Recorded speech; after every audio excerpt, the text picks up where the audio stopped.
Jadi memang salah satu kompetensi yang menurut saya wajib ya dimiliki, dipahami oleh juru sembelih adalah dia bisa membedakan mana pisau yang tajam dan mana pisau yang sangat tajam. Ini kalau nggak tajam gue malu bang. Kalau nggak tajam gua cut. Ya orang-orang yang punya kemampuan untuk berkurban tapi nggak mau berkurban, hati-hati. Hadis Nabi ini pedes soal ini.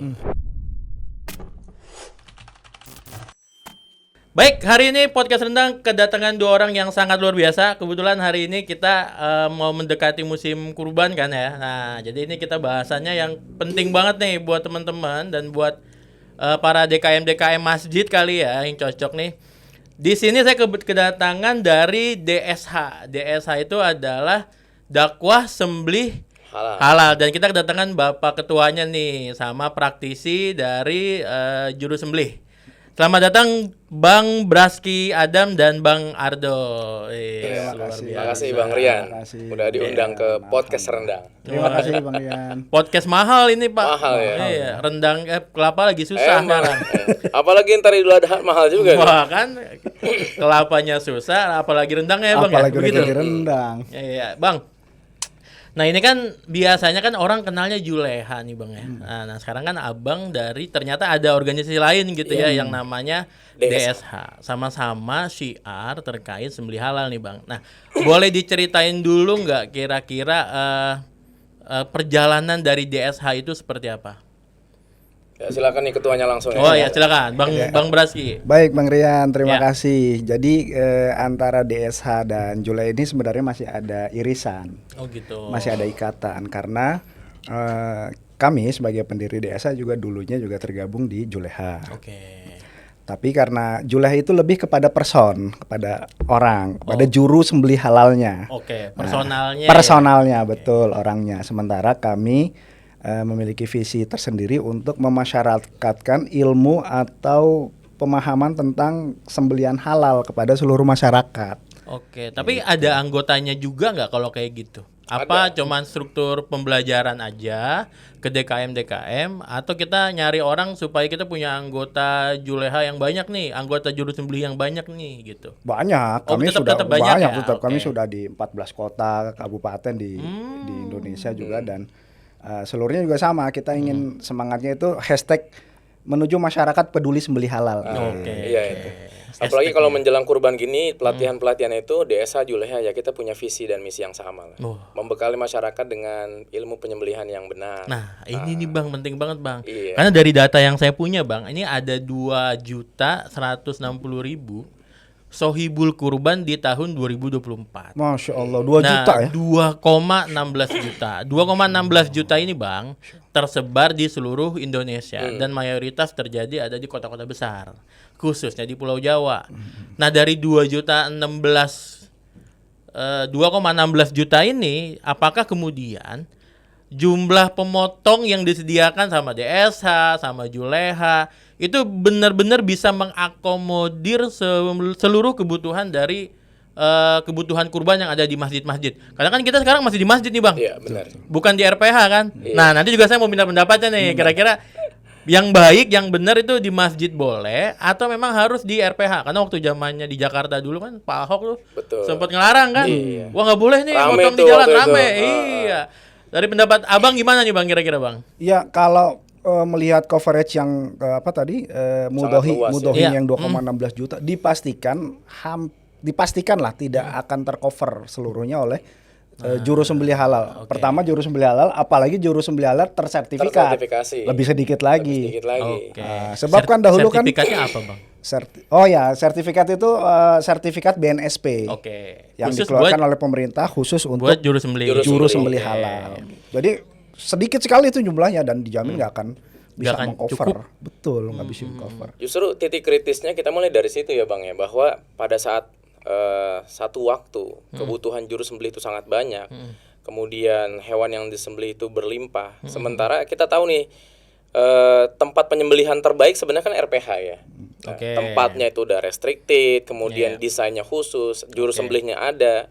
Nah ini terpaksa ketika satu waktu ini kita harus lakukan di luar RPH. Betul. Justru juru sembelihnya juga harus disiapkan, tempatnya seadanya. Nah hal-hal semacam ini yang mendasari kita memberikan edukasi soal sembelih halal. Oke. Begitu. Berarti kegiatan menjelang kurbanan kayak gini nih lagi rame-ramenya nih Bang. Lagi Rame padat banget. banget. Banyak yang Makanya nanggep podcast ini. rendang beruntung kehadiran ketua desa nih. Luar biasa. Mudah-mudahan nih. manfaatnya semakin Nah, meluas iya. kan. Amin, Melihat amin, amin, amin. ceruk tadi semakin lebih besar kan 2,16 juta. Betul. Nah, makanya kita semangat nih Bang nih supaya podcast ini bisa ngajarin juga keilmuan tentang siap. juru sembelih. Nah, Betul. kalau dari yang gampangnya deh Bang ya, secara keseluruhan, kalau saya baca kan sebenarnya pemerintah udah ngeluarin ya namanya SKKNI. Ya. Nomor 147 tahun 2022. Ada kurang lebih 10 kompetensi. 10 kompetensi. Nah, mulai dari penyembelihnya sampai terakhir gimana cara proses pemotongannya. Kalau yang paling urgent banget nih Bang ya, yang harus diketahui sama para masjid DKM, yang paling penting itu dari mana Abang masuk ngajarinya tuh, dari apa dulu nih dasarnya kira-kira? Nah, ini pertanyaannya bagus banget ini, sangat Nah. prinsip gini. Sebab kadang DKM ini nggak mengerti bahwa sebenarnya DKM ini adalah perpanjangan tangan dari mudhohi, Oke. pekurban ya. Oke. Jadi kalau bisa kita peringkas akadnya itu akad wakalah, perwakilan. Jadi Wakalah. mudhohi ini atau pekurban tidak bisa menyelenggarakan kurbannya secara proper gitu ya. Tapi karena DKM punya fasilitas, punya tempat, sanggup mengerahkan tenaga yang banyak, Ya. mereka memberanikan diri untuk menjadi panitia. Oke. Maka itu hukumnya wajib DKM ini memiliki ilmu tentang kurban ini, nggak bisa sembarangan. Dan semua penyelenggaraan tentang kurban gitu. Iya, wajib. Iya. Jadi kalau dibilang titik kritisnya atau yang paling pentingnya, setidaknya kalau kurban itu kita mau berbicara mengenai beberapa hal, nggak cuma satu. Juleha itu cuma satu poin ya, Iya. Bang Dona ya. Betul. Satu Julehanya sisi cuma dia satu aja, orang penyembelihnya aja. Ada tentang kepastian hewannya. Oke. Hewannya apakah sudah memenuhi syarat atau belum. Kita pernah menemukan loh, kurban itu hewannya belum cukup umur. Masa? Banyak banget itu. Bahaya ini. betul. Sapi atau kambing? Bang? Sapi juga, kambing juga. Karena di lapangan supply and demand-nya kan nggak Iya. balance ya. Jadi Oke. salah satu cirinya kan syarat kurban itu kan pertama dari hewan ternak Dari benar ya. hewannya. Ya. Kalau di kita kan sapi dan kambing unta hampir nggak ada ya. Oke. Kalau sapi dia minimalnya 2 tahun atau biasanya karena nggak ada akta kelahiran ya nih si iya. sapinya ini kan nggak ada di seduk capilnya sapi. Iya. Biasanya kita ngelihat giginya udah poel atau udah tanggal atau belum. Udah pupak belum Udah gitu kupak ya. atau belum. Oke. Nah ini kita sering lihat nih, giginya belum kupak udah gitu sapinya badannya, memang badannya agak bongsor gitu ya sapi-sapi Oke, oke. Limosin kan agak Jogrogannya bongsor tuh, kan. jogrogannya gede memang. Ternyata pas dilihat, ya Allah belum kupak. Ini tanggung jawab siapa? Mudhohinya udah menyerahkan. Itu wajib ya? Atau ada ikhtilat? Kupak itu apakah tanggal 2 giginya? Atau ada indikator lain selain 2 gigi tadi? Minimal sudah tanggal 1. Oke. Kecuali domba ya. Ada kemungkinan nggak Bang dia udah 2 tahun, tapi belum kupak? Kalau kita berbicara dengan salah satu pembina-pembina kita kan Iya. banyak di dokter-dokter hewan ya. Iya. Ada sih kemungkinan tapi kecil. Oke. Kecil Berarti kemungkinan. paling gampang kita ngelihat tuh dari giginya ya. Betul, saya sampai giginya. Pas ngomong gigi Iya. sampai nyengir gitu ya Sampai Bang ya. nyengir. Sebab kejadiannya berulang-ulang terus Bang. Oke. Penjual-penjual ini kan ya supply-nya kan ya demand-nya juga banyak, supply sedikit jadi ya udahlah siapa yang belum cukup. Iya, yang beli masih ada nih. Barang udah habis, akhirnya yang seadanya dijual gitu. Itu kita khawatirkan kan sebenarnya gitu. Iya. Betul. Itu dari hewannya. Kemudian dari tempatnya. Oke. Betul kan tadi seperti Bang Dona bilang yang sebenarnya paling ideal itu adalah RPH karena memiliki tempat atau instalasi yang terbaik ya. Baik. Nah, tempat juga masjid juga apabila dia ingin mereka yang menjadi wakil dari mudhohi mau nggak mau kan harus mempersiapkan tempat yang Tempat proper. yang proper. Nggak cuma tempat untuk sembelihan tapi juga tempat penyimpanan hewan. Betul. Sehingga hewan itu nggak melihat temannya lagi disembelih lalu dia nongkrong ngeliatin, waduh giliran saya kapan nih. Oke. Gitu. Ya memang kita memahami juga ya bahwa tidak semua masjid atau musola atau bahkan masyarakat sekalipun tempatnya memang tidak mungkin memenuhi kriteria seperti Iya. standarisasi RPH gitu Masjid ya. sama RPH Tapi pasti jauh setidaknya banget ya. dengan kondisi di lapangan yang seadanya gitu kan. Kadang tempatnya sempit, kadang mau tidak mau mereka harus saling melihat karena tempatnya sempit. Setidaknya kita pembekalan ilmu, kita meminimalisir kesalahan-kesalahan di lapangan. Itu sih Iya. yang ingin kita sampaikan ke masyarakat. Bang, Ane coba mau ngerucutin dulu deh ke SDM-nya. Ya. Ada persyaratan khusus nggak kalau dari SKKNI yang tadi? Apakah harus punya skill begini, begitu? Nah, kira-kira gimana Bang? Kalau dari SDM si pemotong, karena kan kadang ya ustadz setempat aja nih yang motong, yang kita nggak tahu kemampuan juru sembelihnya Betul. kayak gimana gitu. Betul. Ini pertanyaan bagus lagi nih Bang Rian. Ya. Yang menentukan atau kita bisa bilang titik kritis kehalalan itu kan ada di sembelihnya ya. Betul. Betul. Sepakat. Pas sembelihnya nih. Iya. Jadi antara merubuhkan atau ngulitin itu kan urusan lain lagi. Iya. Gitu. Titik kritisnya adalah Pada saat saat sembelihan. sembelih. Oleh karena itu maka si penyembelih atau juru sembelih halal atau juleha biasa kita sebutnya juga sebenarnya diatur secara fikih. Ya, secara fikih ada ketentuan-ketentuan di dalam kitab Hasyiah Bajuri itu ada beberapa ketentuan, salah satunya beragama Islam. Oke. Kemudian baligh. Oke, pastilah itu ya.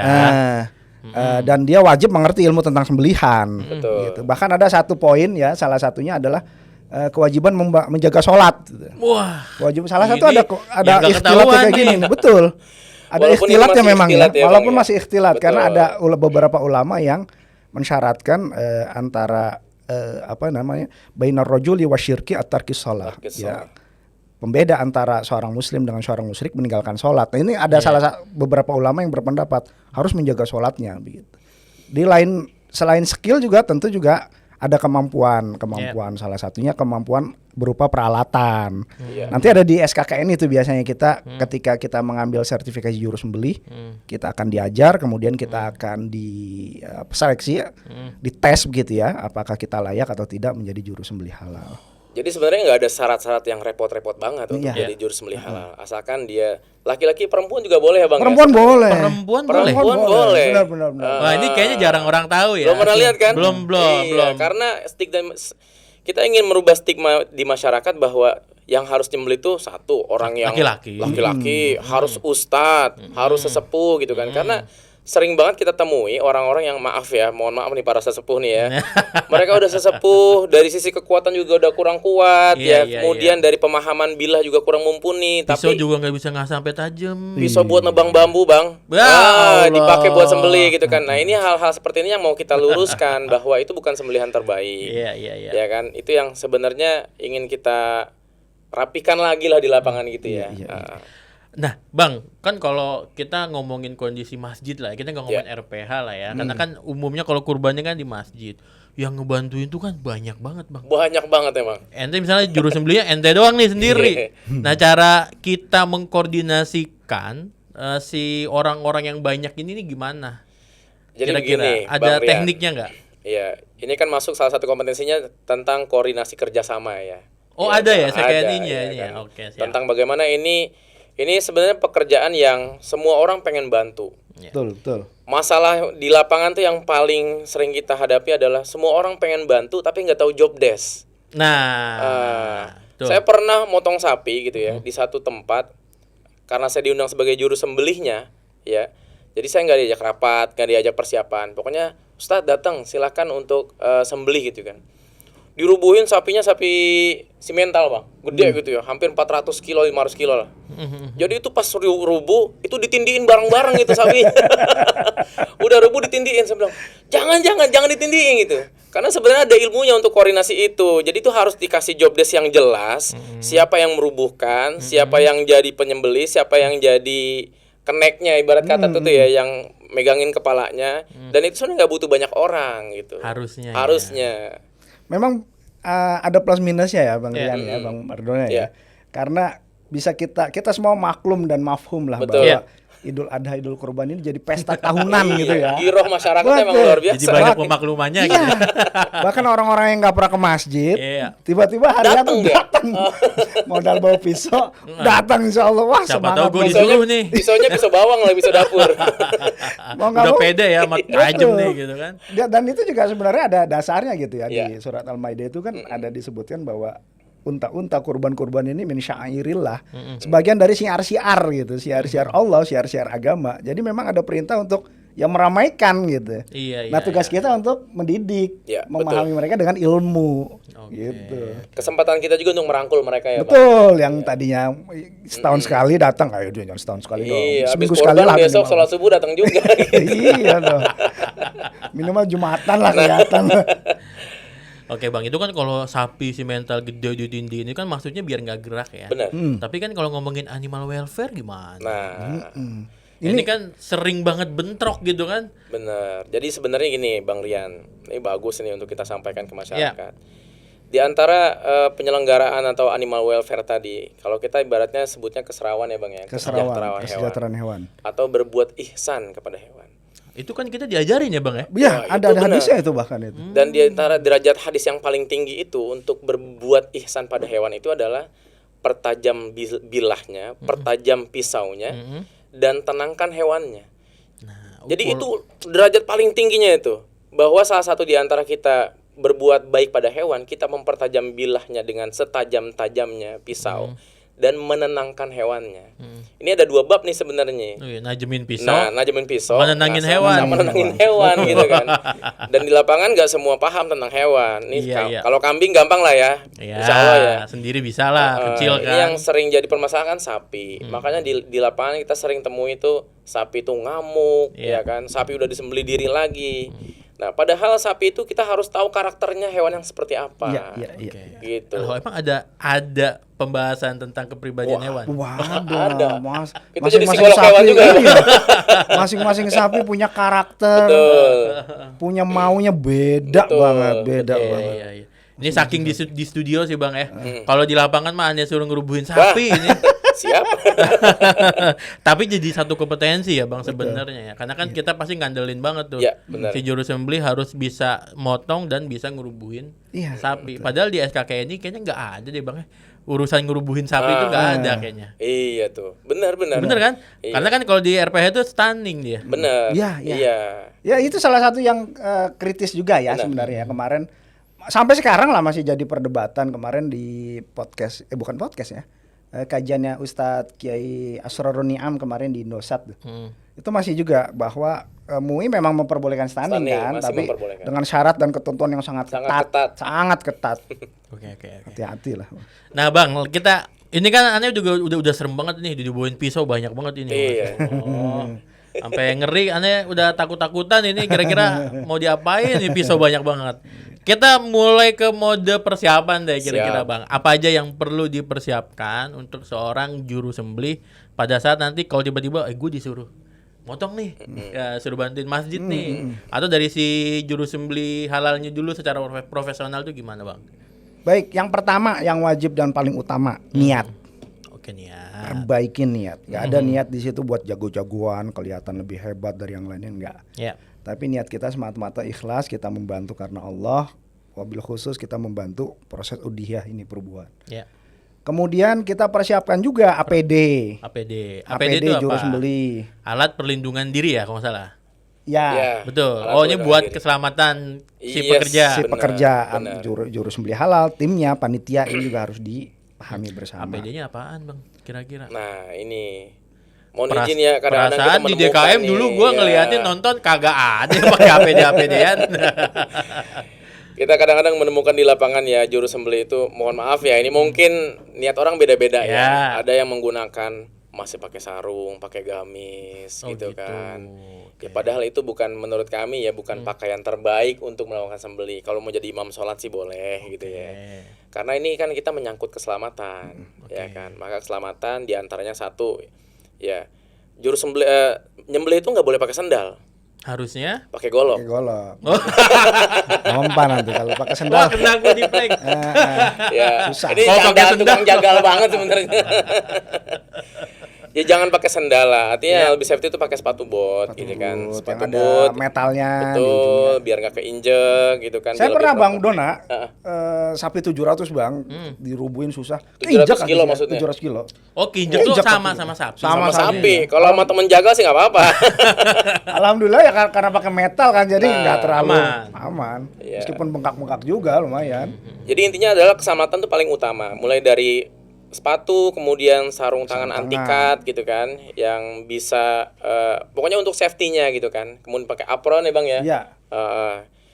Kalau di lapangan mungkin helm nggak terlalu urgent kali ya. Kalau di lapangan ya. Kalau di RPH mungkin kita suruh pakai helm, pakai wajib itu dan sebagainya. Iya. Jadi keselamatan diri dulu tuh yang pertama tuh APD itu tuh standar banget lah. Ya. Kemudian baru peralatan nih. Baru ke peralatan. Pisau, golok. Gitu. Iya. Standarnya gimana Bang? Pisau, golok yang dipakai buat sembelih itu gimana? Nah. Kan ada kambing, ada sapi ada yang kecil, ada yang gede. Nah, ini buat milih pisaunya kira-kira yang terbaik itu seperti apa? Ya, memang perintahnya sekali lagi ya, enaknya kita ibadah kurban itu seluruh SOP-nya atau prosedurnya itu sudah ada gitu di hadis Nabi, termasuk masalah pisau. Gitu. Oh, Perintahnya memang tajam gitu, yang tajam. Nah, cuman kita masyarakat modern bisa membedakan mana sebenarnya pisau untuk sembelih. Tentu beda dengan pisau untuk Motong kerja. Iya, motong bawang, potong bambu, motong berkebun, itu ini tentu beda. masih disarungin semua nih, masih Iya, dihijab gimana semua. Bang Donald? Mungkin Bang Dibuka Donald bisa dulu kali ya, Bang biar, Donald nih. biar seru ya. Ya. Gimana Bang? Coba Bang Donald kita Biar perlihatkan kita dulu ke teman-teman. liatin juga Ini nih ada beberapa ke kamera. Ada beberapa contoh pisau nih yang Oke. kita suka pakai di lapangan dan alat sembelihnya gitu ya. Kali ini kita tes ya. Biasanya kan kalau alat sembelih itu dites pakai kertas ya Bang ya. Iya, Iya. Nah, biasanya ada gitu. Boleh kalau ada ada kertas. kertasnya nggak nih tim nih? Coba nanti dicari kertasnya sambil kita dengerin dulu. Jadi memang salah satu kompetensi yang menurut saya wajib ya dimiliki, dipahami oleh juru sembelih adalah dia bisa membedakan mana pisau yang tajam dan mana pisau yang sangat tajam. Wah, jadi nggak ada yang nggak tajam ya? Iya, kudu Pokoknya tajam tajam semuanya. sama nggak tajam. Mana aja. yang tajam dan mana yang sangat tajam gitu ya. Walaupun dia nggak bisa ngasah, Ya. tapi dia bisa membedakan minimal. Lebih bagus lagi, dia bisa ngasah. Jadi benar-benar bisa memperbaiki kondisi pisau di lapangan gitu Oke. ya. Ini beberapa ada yang saya bawa gitu ya. Dari berbagai bentuk, kemudian berbagai ini baja gitu ya. Mengkilapnya Eh, luar biasa. Ini bahannya apa aja nih Bang nih kira-kira Bang? ya kalau ini pisau lokal gitu ya. Dari baja per, saya lupa per Delman ini. Oke, terus dibentuk Dibentuk ini Pisau. namanya Bullnose. pisau. Bullnose. Ini bullnose gitu ya. Karena bentuknya yang unik ya Bang, Iya, di ujungnya mirip-mirip ya. hidung ya. Betul, Mirip di hidung bagian kerbau, ujungnya bullnose. tuh tebal. Iya. Ya kalau harusnya lebih panjang ini bisa dengan kondisi ini sebenarnya lebih bagus untuk gaya dorong.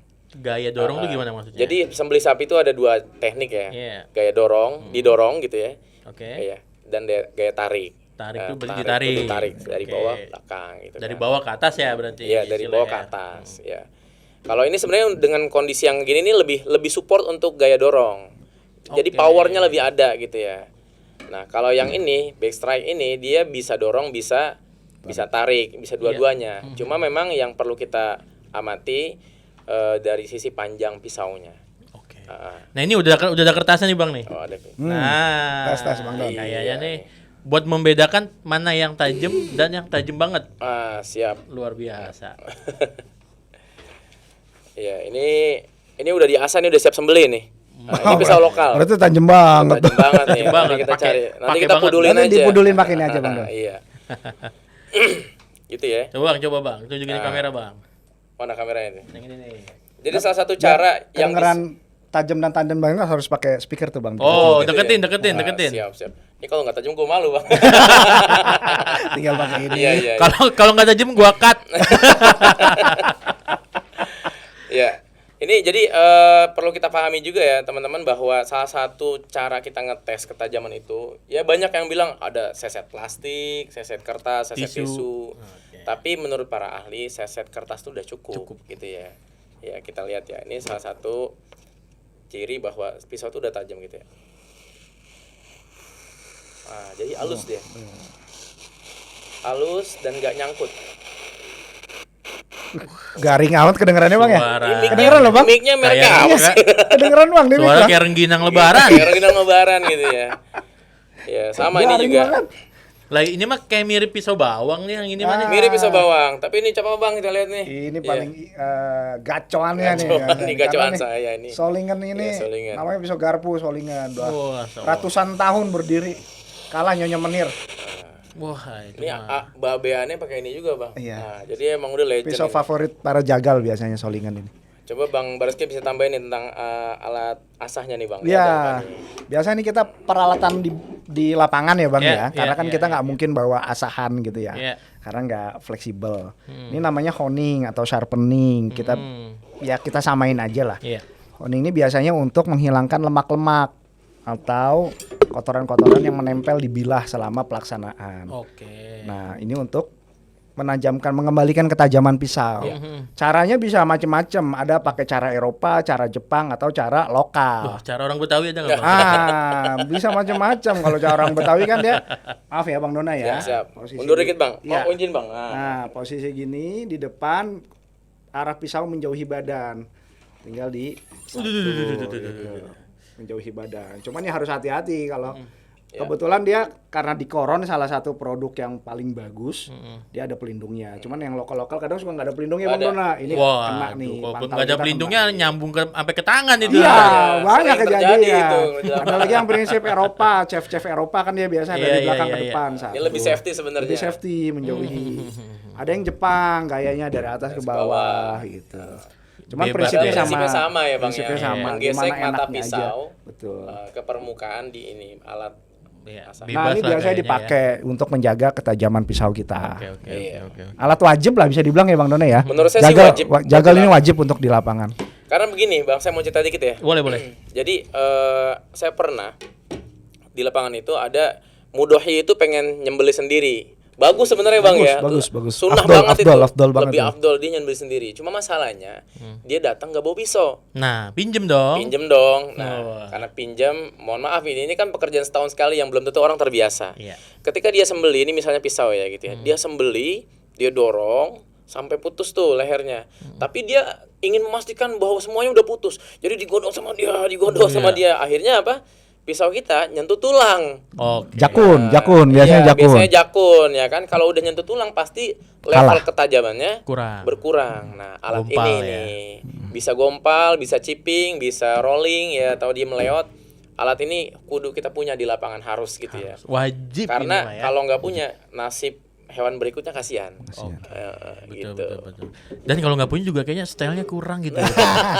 Kayaknya tukang jagal tuh penampilannya kalau lagi Kurang ganteng motong ya. ya. Yang ganteng kalau nggak pakai Kita gini tinggal aja, Bang, nyari mana yang paling ganteng nih, yang paling proper yang pakai sabuk lah. ya. Betul. Itu emang stylenya emang luar biasa banget ya Bang ya. Maskulin banget Bang ya. Maskulin. Oke, Bang, tadi kan ngomongin Ya. tentang sapi ya. Ya. Ada yang belum full. Nah, itu memang diajarin ya. Kita tuh juga harus tahu dan melakukan pemeriksaan sebelum kita melakukan pemotongan. Kita harus tahu bahwa hewan yang kita sembelih ini adalah hewan yang memang layak untuk disembelih. Betul.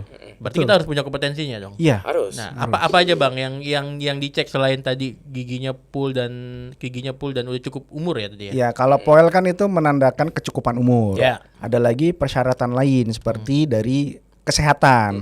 Oke. Sapi tidak boleh buta. Buta. Ya. Ketahuannya dari mana? Kelihatan. Kalau jalan Tanya nabrak aja mulu bisa gitu. ngeliat nggak begitu? Ini berapa gitu? Iya. Nggak boleh kelihatan, nggak boleh buta atau yang kelihatan banget butanya begitu. Iya. Kemudian dia juga tidak boleh pincang atau cacat ya. Ya. Jelas cacatnya. Jelas Oh, cacatnya. Kalau kemarin tuh yang isu rame PMK.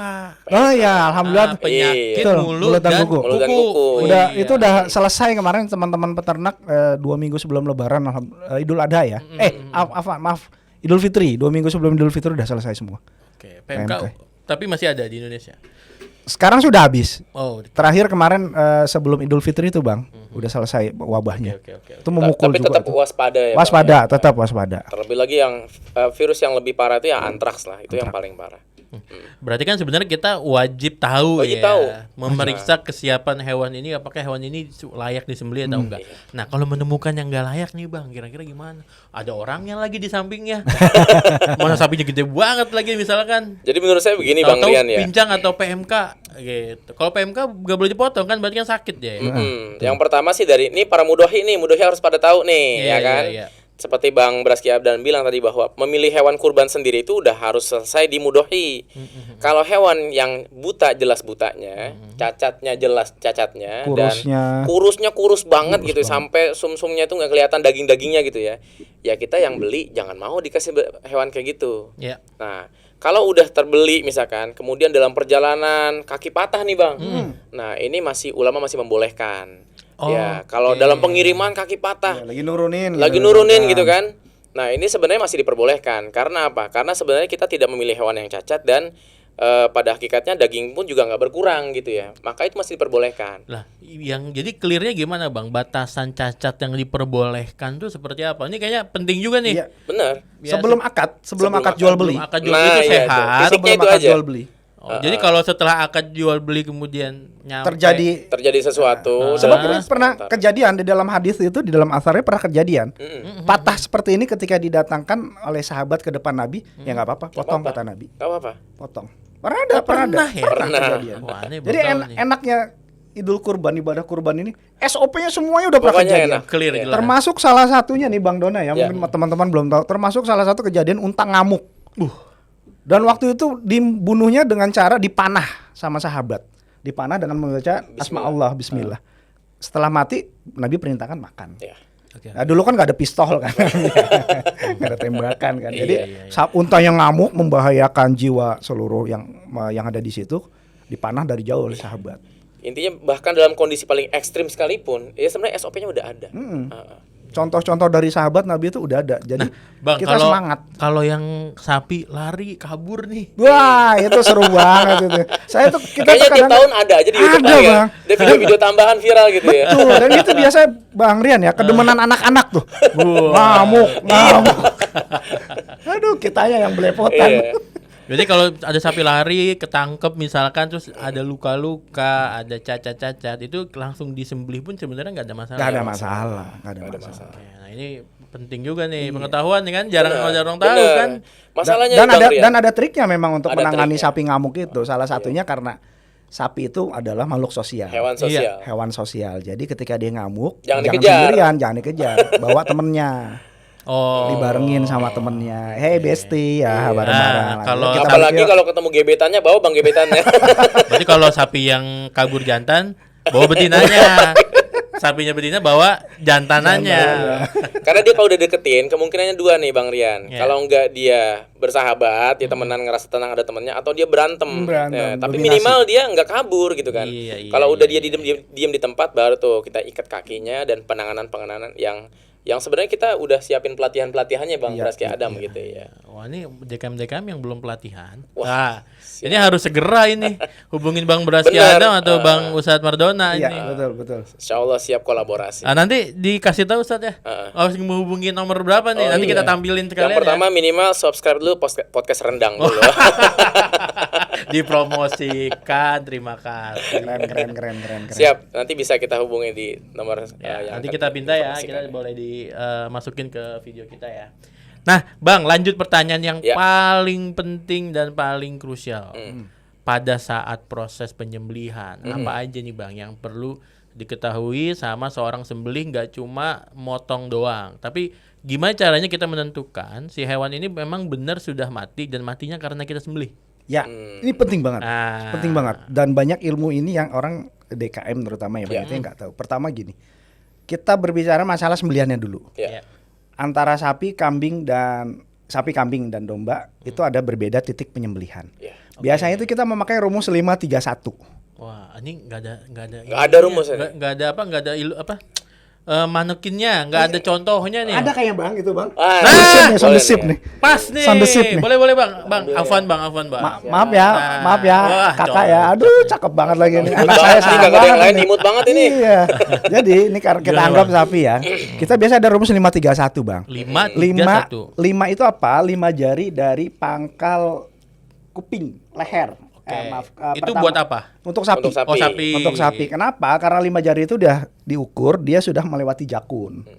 Sapi gede, sapi kecil sama Ya, semua 5 rata-rata jari. segitulah. Kalau Iya, sapi gede mungkin dilebihin dikit ya. Oke. Karena lebih baik motong di bawah jakun, agak ke bawah daripada di atas. Kenapa tuh Bang? Karena setelah di atas jakun kalau motong itu sudah tidak ada lagi 4 pembuluh darah yang terpotong. Oke. Wadah jain, 2 pembuluh darah arteri kiri dan kanan, kemudian mari dan hulkum. Mari itu adalah trakea atau tenggorokan. Hulkum itu adalah mari itu jalan makam. Itu esofagus. Mari itu esofagus, jalan makan. Hulkum itu tenggorokan yang seperti selang ASI. Selang AC itu. Setelah di atas jakun itu kita setelah diteliti, setelah dibedah anatominya tidak ada lagi urat. 4 urat itu di situ. Jadi urat darah itu setelah di atas jakun dia pindah ke belakang Dia lehernya, berpisah Bang. gitu ya? Ke belakang leher masuk ke batang otak. Makanya waktu itu pernah ada video kalau nggak salah di Bangladesh atau Pakistan ketika disembelih sapinya mah jalan lagi. Diri lagi dia. Padahal udah kepotong. Udah Kepotong setelah kita pertegas rupanya di atas jakun dia. Jadi sapi itu modelnya sapi PO India. Kan lehernya panjang tuh ya. Lehernya panjang jadi dia motong di atas rahang. Jadi jalan lagi. Itu kalau nggak dipotong lagi bisa hidup sampai berminggu-minggu itu. Ini kan ngomongin anatomi nih berarti. Bener. Iya, anatominya. Hulkum, wari, wajadain. Hulkum mari Mari. wadajain. Wajadain. Wadajain. Kalau misalkan DKM yang motong cuma ngerti motong doang dan nggak ngerti posisi, wah ini repot. Banyak kesalahan seperti ini, Bang. Salah satu kesalahan Iya. paling agak sering fatal juga, terjadi. Bang ya. Setelah dipotong ditinggal pergi. Itu dia. Maksudnya gimana? Jadi setelah sembelih- sebenarnya seorang juru sembelih itu ketika dia selesai motong, tugas dia belum selesai. Dia harus memastikan bahwa tadi uratnya pada putus, ya. Oh diperiksa. Betul, memastikan. Kemudian salah satunya juga tidak terjadi sumbatan. Sumbatan ini pada- paling sering terjadi. Sumbatan pada arteri besar. Oke. Jadi begini, izin menyampaikan Ya. gitu ya bahwa salah satu alasan kenapa kita potong tuh di bawah jakun. Nah, ketika ini terpotong di atasnya sini nih, di bawah sini nih, ini ada sensor yang menentukan bahwa wah, ini terjadi sesuatu nih. Ya. Ini terjadi secara bawah sadarnya si hewan. Hewan. Ya. Maka ini terjadi kurang pasokan oksigen. Maka dia akan menyuruh jantung untuk Memompa memompa darah sebanyak-banyaknya karena darah bawa Arah oksigen. Iya. Ya kan? Nah, karena itu maka jantung akan berdegup kencang sehingga darah mengalir lebih deras. Oke, makanya pas dipotong Makanya Iya. dia sur. Ditandainya Sur, dengan ya, gitu ser, ya. itu detak Iya. jantung. Ser. kalau kita potongnya di atas jakun, maka sensor ini akan rusak nih. Oke. Sehingga dia nyantai-nyantai aja, jantungnya itu tidak seperti yang tadi di bawah jakun. Jadi subhanallah gitu ya, kalau ini kita potong di bawah sini ya secara anatomi, nanti dia di batang otaknya ini akan meminta ini kurang nih pasokan oksigen, sensornya masih bekerja. Ya. Maka dia akan menyuruh darah itu memompa sebanyak-banyaknya ke otak, tapi karena udah diputus di sini pembuluh darahnya, Ya. maka dia akan mengeluarkan darah yang banyak sehingga kandungan darah di daging akan berkurang dan akan membuat daging itu sehat. Lebih bersih. Ini kejadian banget nih Bang di kita ya. Kita sering banget menemukan hewan-hewan yang stres. Tadi Bang Mardona bilang setelah dipotong arterinya memuncat, ya memancar darahnya. Tapi karena hewannya stres, dia langsung menutup. Nah, itu Hitungan menit lah, 1 Jadi menit nggak keluar dong. nggak keluar, Tersumbat. tersumbat. Nggak sur-ser gitu ya. Ini tugasnya jagal. Dia harus Jureha, periksa. betul. Ada namanya di dalam SKNK ini koreksi, Koreksi. tindakan mengevaluasi, koreksi, betul. dia mengoreksi Jadi sembelihan.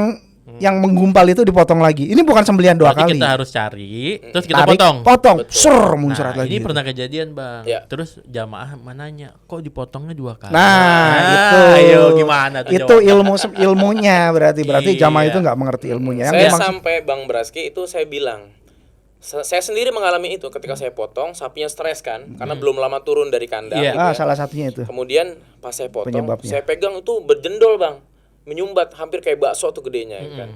Akhirnya saya panggil dulu DKM-nya. Bang Haji, ini udah putus, lihat ya. Cuma di sini ada sumbatan. Makanya saya selalu membawa pisau ini nih, Kecil pisau kecil. Iya, buat Akhirnya saya potong lagi, biar apa? Untuk melancarkan kembali sumbatannya. Pas kita Sumbatannya potong dibuang. itu, dia muncar lagi. Muncrat lagi. Sehingga dia mempercepat kematian, Ya. termasuk ihsan pada hewan. Iya. Termasuk ihsan pada hewan. iya.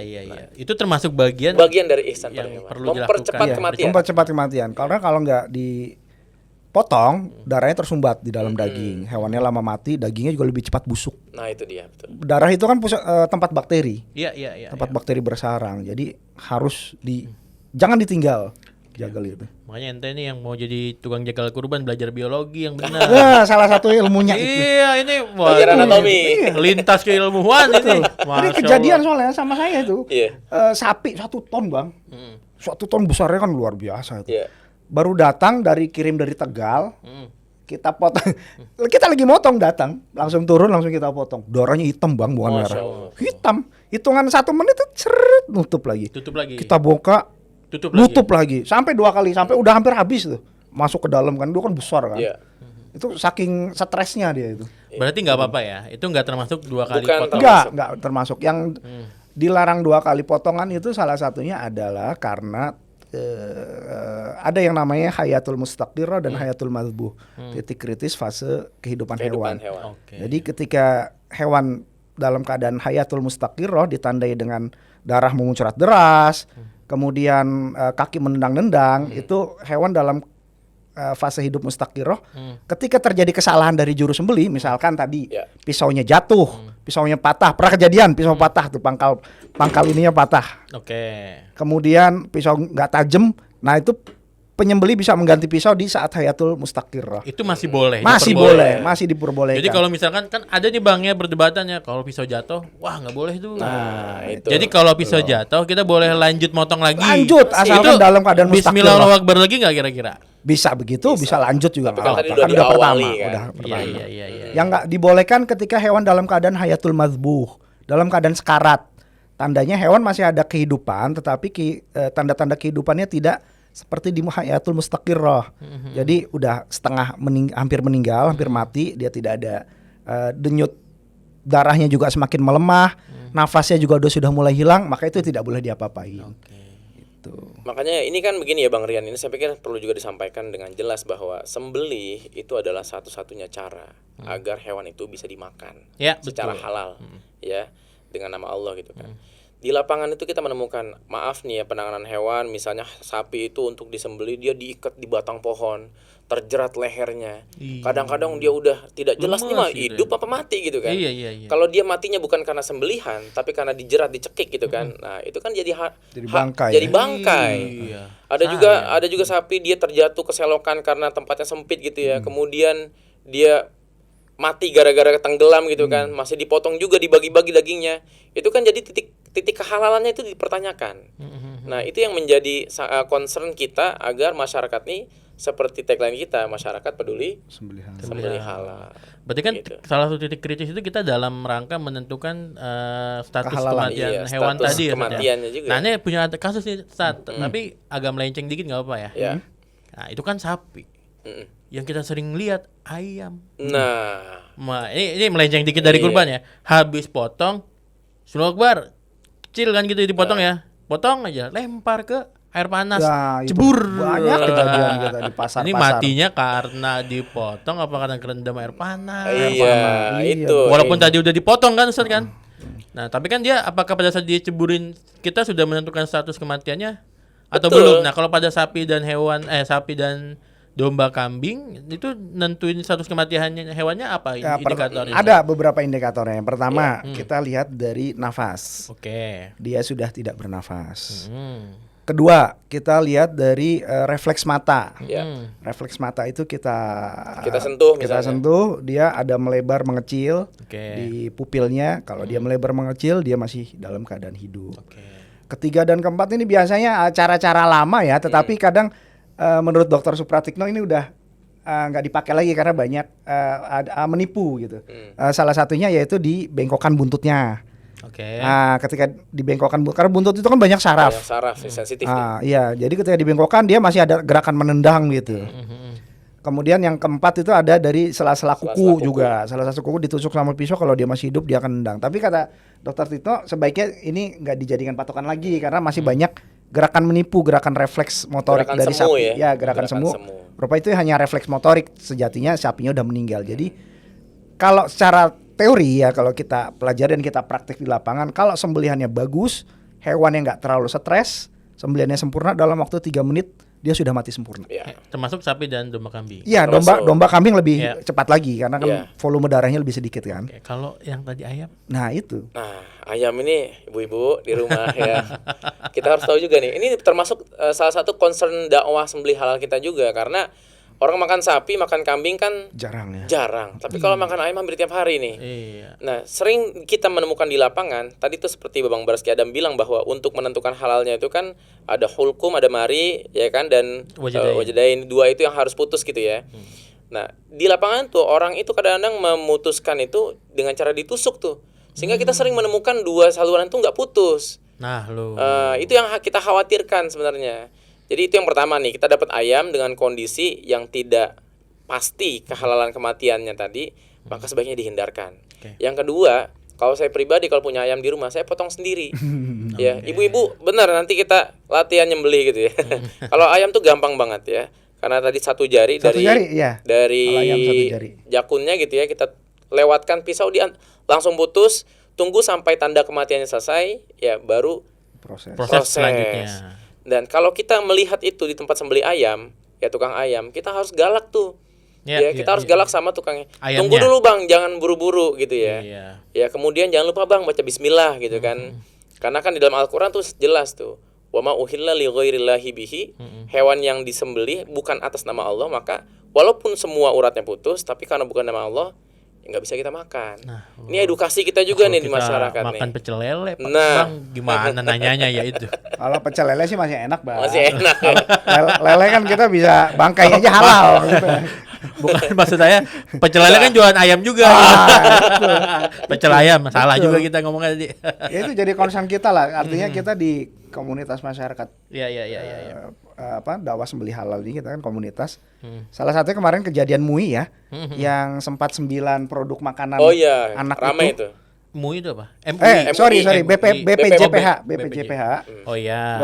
Produk sertifikasi halal BPJPH ternyata setelah dicek ulang masih mengandung babi ya. Iya. Kita Masya Allah. Itu kita udah dapat sertifikat halal. Iya, udah jelas Nah, itu. kita mengeluarkan sikap secara resmi lah dari desa, beberapa sikap, salah satunya mendesak BPJPH untuk mengaudit ulang seluruh LPH termasuk proses pembelian sertifikat halalnya. Karena kan kalau kita kan merasa yakin ya udah ada sertifikat halal, yang udah kita yakinin loh ternyata kok masih ada babinya kan gimana Iya, gitu. mudah-mudahan Babe Haikal nonton nih.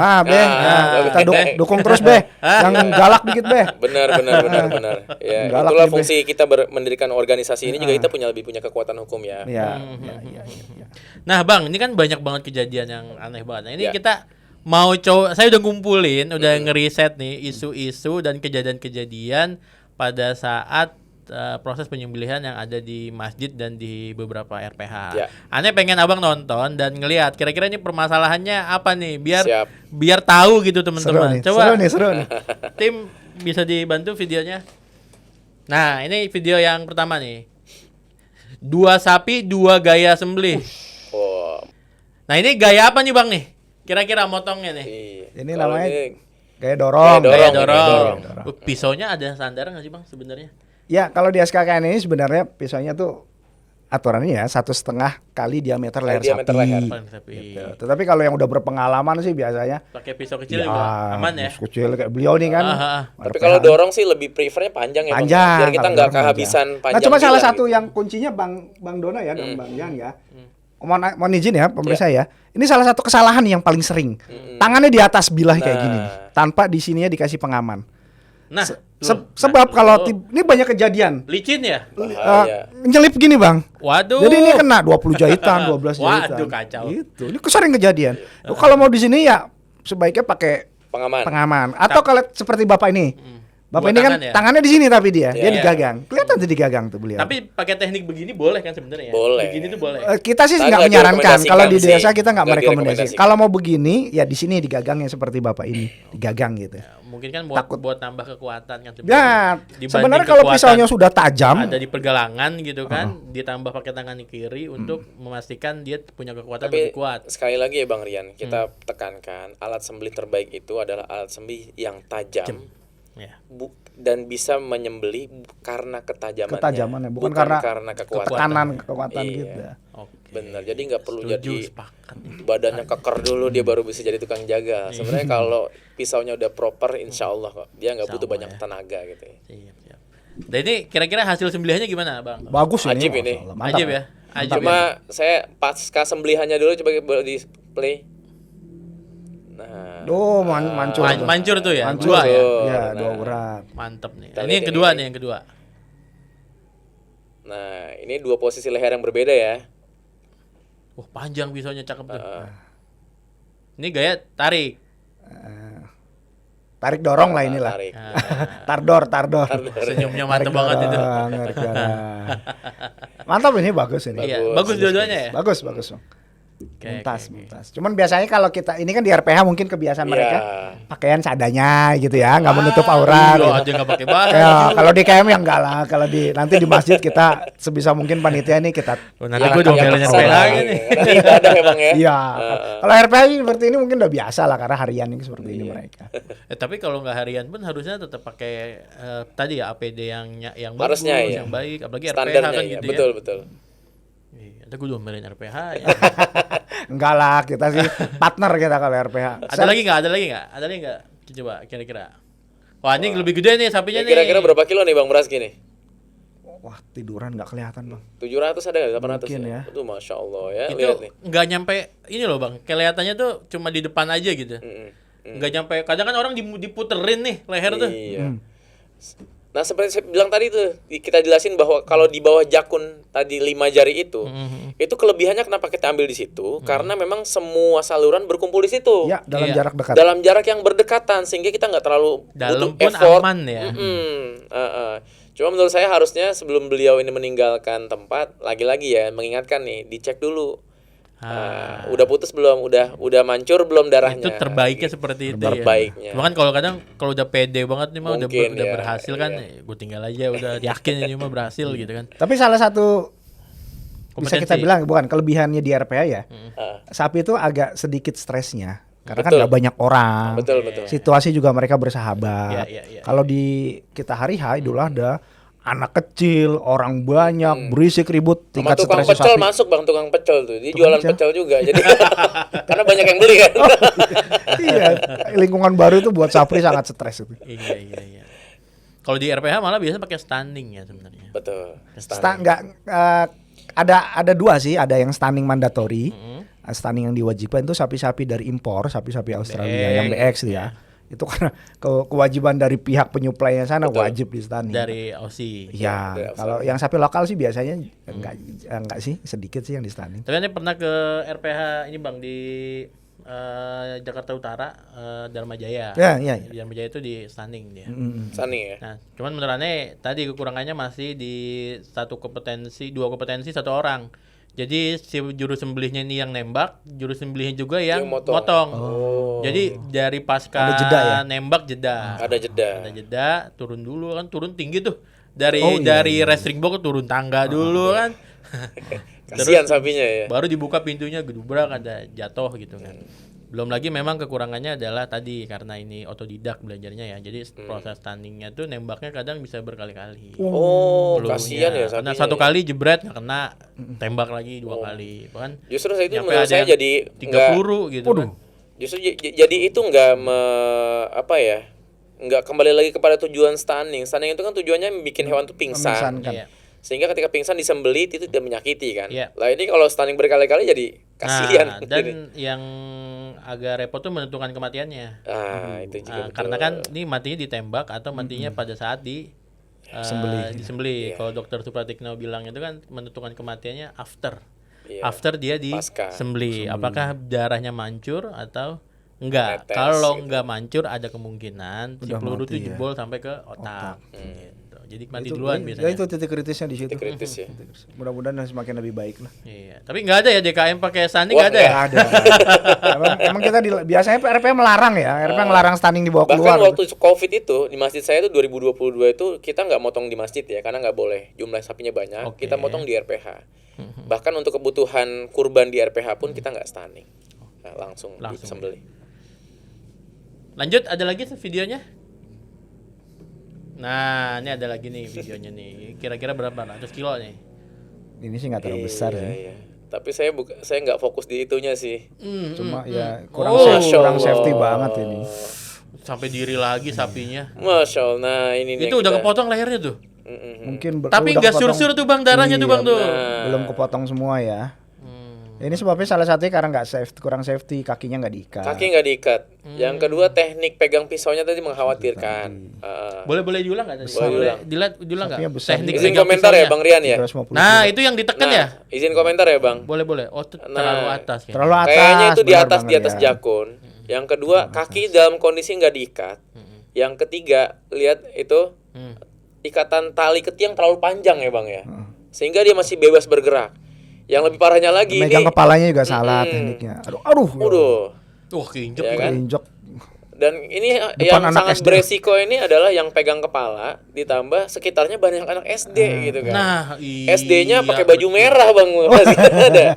Ya Bang ya, karena sapi itu juga sangat sensitif terhadap spektrum warna. Bukannya sapi itu buta warna. Iya, aslinya memang buta warna. Betul. Tapi dia bisa melihat dengan gelombang warna tertentu yang membuat dia mengganggu seperti warna Merah. orange, merah, Iya. kuning. Makanya Matador itu kan pakai baju merah kan. Salah satunya itu memancing amarah. Dan ini bener sih, emang secara tempat nih kayaknya agak sulit banget Kurang. mengkondisikan ya. Betul. Ini salah satu kompetensi juru sembelih halal seharusnya. Oh, ini sih Dia gue bisa curiganya memastikan. ini bang, tabungan kurban anak sekolah ini. Oh iya ya, ada ya. Anak SD ada ya tabungan ya. Iya, urunan Iya, tabungan iya, kurban iya, ini. iya, iya. Betul. Bang, aneh mau nanya deh bang pribadi misalkan, kalau misalkan kita motong, udah kepotong, ternyata kita lepas nih pisaunya, lepas, terus ternyata kita melakukan pemotongan yang kedua nih, karena kita melihat kayaknya yang pertama nih kurang mantep nih pas kita lihat, tapi posisi si pisau ini udah naik dari leher gitu, masih udah nggak nempel, itu gimana bang? Mau lihat aturan fikih atau omongan netizen? Nah, ini bang masalahnya kadang kan kalau di komen netizen tuh lebih tajam. pedas banget. Jangan kan netizen, Iya. yang hadirin yang waktu hadir juga haram. Waduh, ngeri itu. Yang fikihnya dulu deh bang. Fikihnya dulu ya. Fikihnya tadi fase hayatul mustaqirroh tadi, titik kritisnya. Berarti masih boleh. Masih kalau hayatul mustaqirroh jatuh pisau langsung. Jangan jatuh pisau ditinggal ngopi dulu, jangan. Iya. Memang gitu Bang Rian, ada stigma masyarakat nih kalau pisaunya udah naik gitu kan. Iya. Dua Itu kali. 2 kali, padahal enggak. Padahal di Turki ya Bang kalau nggak Oh salah. iya. Di Turki itu mereka jelas cara nyembelihnya 2 kali. Di Saudi juga bang, di Saudi juga ya? onta kan. Iya, cek jadi gitu kan, seret-seret, yang penting secepat-cepatnya penyembelihan. Oke. Bukan 2 kali, 3 kali. Memang yang paling menakutkan itu selain pisau di lapangan Lidah adalah netizen. omongan netizen. Oh, itu netizen. lebih tajam. Tajam. Lebih Iya. tajam Itu dari kalau pisau asahan kita kayaknya. jagal mentalnya nggak kuat, mau minder langsung. Minder Bang. kita. Apaan tuh begitu? Apaan tuh begini? Wah. Benar, ya. Apalagi sekarang hari gini semua orang bisa jadi wartawan Bang nih. Iya. Kamera di mana-mana nih kan. Iya. Itu yang bikin kita itu ya cukup persiapan mental untuk juru sembelih itu kayak gitu. Karena sekali kita melakukan kesalahan, viralnya bisa bertahun-tahun itu. Iya. Nah bang, kalau misalnya kita nemuin nih sohibul kurban, pengen motong, bawa pisau sendiri, pas kita cek, ya kan kita kadang nggak berani ya ngomong ya. Tahu-tahu pas udah disembelih aja ngegorok tuh sampai berkali-kali. Bang. Godot ya. Ngingetinnya gimana ini caranya? Kira-kira kagak enak ada orangnya lagi. Ya. Ini kan perkara kita mengingatkan sunnah ya. Iya. Ya, mengingatkan sunnah itu kita tidak berlandaskan pada orang suka atau nggak suka. Tapi tadi seperti disampaikan, yang pertama niat kita dari awal sampai akhir adalah kita ingin menjalankan sunnah. Iya. Disampaikan dengan cara baik-baik.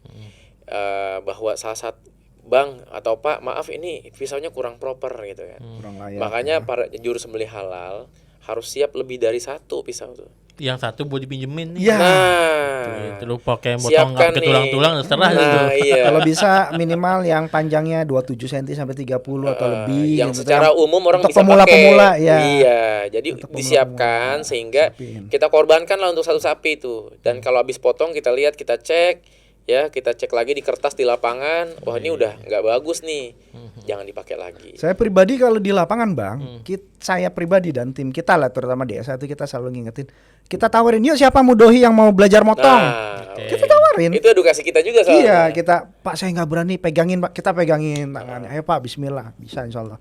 Ya karena afdolnya memang mudohinya yang motong gitu. Paling afdol. Paling afdol. Iya. Kita kan sebagai juru sembelih atau jadal Yang kita bantu diperwakilan. aja, kita bantu ngerbahin, kita bantu ngulitin, kita bantu belah karkas. Tapi kalau mereka ketika mudohi itu motong, itu kebahagiaan tuh luar biasa bang, dari mukanya, Pak saya seumur hidup baru kali ini Pak motong Wah, Masya Allah. sendiri. Itu Seneng tahun banget depan ya. tuh insya Allah ngulang lagi. Seneng banget Pak, dapetin yang tahun gitu depan ya. kita korban lagi insya Allah Pak. Senang banget mereka ditunggu-tunggu. Tapi sebagai juru sembelih, kita sampai ke finishing nggak? Finishing tuh dalam arti udah meninggal si hewan tuh udah mati, kita kulitin juga. Apa itu udah kompetensi berbeda menguliti hewan tuh? Nah, beda lagi kompetensinya. Beda, Berarti Kompetensi beda lagi. selesai sampai ke kematian, Menetapkan status kematian hewan. Menetap. Nah, sebenarnya kompetensinya tadi ya di pembagian kerjasamanya itu gitu kan. Jadi kalau memang juru sembelih fokus sembelih aja. Nah, Kalau bisa sisanya pun ntar warga yang ngasih yang iya, ngerjain kalau gitu bisa ya. pun juga jangan ikut ngerubuhin menurut saya ya. Dia fokus aja dia. Fokus karena dia menggunakan benda tajam yang super tajam. Jadi memang kita setting fisiknya disiapkan, mentalnya, pikirannya khusus untuk menyembelih gitu loh. Ya. Jangan ikutan yang lain, kasih tim yang lain gitu. Betul. Tapi ada titik kritisnya juga Bang Dona, Bang Rian. Ada beberapa jagal-jagal yang masih mungkin yang agak jagal lama gitu ya. Ya. Ketika hewannya sudah disembelih belum mati sudah dikampak. Ah, itu dia tuh. Sering ngeliat kan? Betul. Iya, belum mati. Alasannya Pak, Kaki udah biar dipotong. cepat gitu. kakinya dipotong. Ekor udah dipisahin. Padahal itu hadisnya jelas itu. Jangan sampai terjadi. Ini itu. koordinasi kerja sih sebenarnya. Iya, apa-apa yang dipotong dari hewan yang masih hidup fahuwa mayyitatun. Itu bangkai. Iya. Jadi itu artinya kewenangan itu ada, tanggung jawab itu ada di pihak DKM. Iya. DKM itu yang kontrol. Jangan sampai DKM dikontrol sama jagal, Ya, jangan. betul. Jangan. DKM itu kan mereka punya kapasitas ilmu, syariat juga memadai. Imam-imam rawatibnya juga ada kan. Mereka harus pastikan mati dulu ya. Ingat loh, ini amanah loh, amanah DKM dari Mudhohi loh, bukan sekedar pesta tahunan doang, tapi ini amanah kan harus dilaksanakan. Artinya ya kalau mau jadi panitia kurban, ya situ kita harus berhitung, kita keuntungan duniawi belum tentu dapat. Tapi kalau kita salah, dosa ke kita jatuhnya. Tapi kalau kita sempurnakan insya Allah pahala tentunya kan. Cuman ya gitu, harus mau nanggung gitu loh. Harus siap ilmu lah pokoknya. Siap ilmu, betul. DKM. Nggak berasa ini luar biasa obrolannya, mengalir begitu aja, nggak tahu udah 1 jam. 1 jam ya, Masya Allah. Kayak makan rendang nggak berasa Bang. Emang nggak bisa nambah ini kayak makan rendang.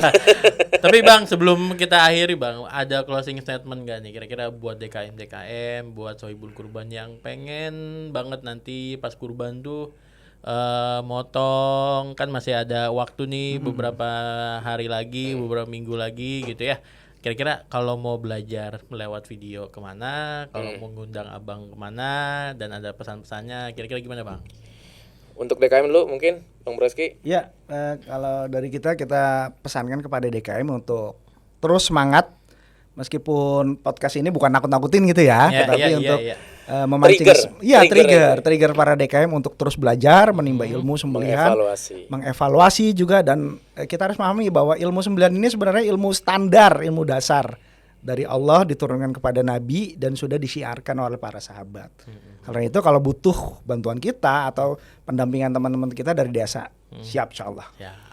Ada IG-nya nggak Bang? IG desa ada. Dakwah Sembelih Halal. Kalau nomor telepon nanti kita taruh di video yes, aja ya. Ini Bang Dona nanti jadi ketua desa Tangsel ini. Masya Allah. Kalau dari saya khusus untuk mudhohi dan penyembelih. Yang pertama untuk para mudhohi, ya orang-orang yang punya kemampuan untuk berkurban tapi nggak mau berkurban, hati-hati. Hadis Nabi ini pedas soal ini. Apa kata Nabi? Wala yaqrabanna musallana. Kamu bisa berkurban, mampu berkurban tapi nggak mau berkurban, maka jangan dekati tempat-tempat sholat kami. Pedas banget itu ya. Nah, kalau udah Nabi yang bilang gitu, kita mau sholat di mana? Yang kedua untuk para juru sembelih, masih ada waktu, yuk belajar ngasah, yuk belajar lagi fikih tentang kurban. Dan terakhir, kalau Allah sampaikan kita waktu pada saat kita menyembelih di hari H, seperti pesan guru-guru kami, ya yang pertama kali harus disembelih adalah perasaan sombong. Ya, bahwa kita bisa menyembelih, pisau kita tajam, semuanya kemudahan dari Allah. Ya, jadi jangan ngerasa bisa. Yang disembelih pertama kali adalah jangan merasa bisa. Ya, persiapkan diri, serahkan semuanya pada Allah, dan niatnya diluruskan kembali. Masya Allah, dalam banget ini Bang. Cuma pertanyaan terakhir Bang nih, ini pada jualan kurban apa enggak nih? Ya dunianya ke situ-situ dah. Iya. Maksudnya ini kan momen nih, sekalian dipromosi-promosi di sini. Ya gitu. boleh lah. Boleh. Kalau Bang Brasi jualan kurban. Jualan juga kita di ada, daerah mana kita Bang? ada kandang cuma di daerah Bekasi. Di daerah mana? Di kampungnya di Cisaat. Di pesantren promosi Al-Ihsan. dulu dong Bang, promosi dulu dong. Sip, kita insya Allah siap lah menampung permintaan para DKM, para mudhohi. Mampir juga ke kandang kami nanti di Cisaat. Bisa. Nomor teleponnya di video lagi ya. Siap. Kalau mau dikirim langsung ke rumah Mudhohi, panitia DKM semua siap kita. Mau datang ke kandang langsung? Kandang langsung kita layani. Siap. Patokannya apa Bang? Pondok Pesantren Al-Ihsan Bekasi. Nah, Kita kandangnya di situ.